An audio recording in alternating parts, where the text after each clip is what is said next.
কালকে বঙ্কিমচন্দ্র চট্টোপাধ্যায়কে বললেন, बंकिमदा कि बंगाल की धरती से निकला बंकिमदा का ये भाव सूत्र যেন মনে হচ্ছে হরিদা আর শ্যামদা। বঙ্কিমচন্দ্র চট্টোপাধ্যায় যিনি ন্যাশনাল সং রচনা করেছিলেন তাকে এইটুকু সম্মান দিলেন না। আপনাদের তো মাথা নিচু করে নাক্ষত দেওয়া উচিত জনগণের কাছে, তাতেও ক্ষমা হবে না। আপনারা অসম্মান করেছেন দেশের ইতিহাসকে, দেশের সংস্কৃতিকে, দেশের আন্দোলনকে।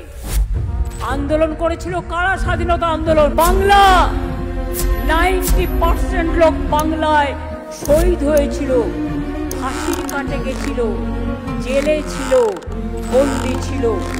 কোথায় ছিলেন আপনারা?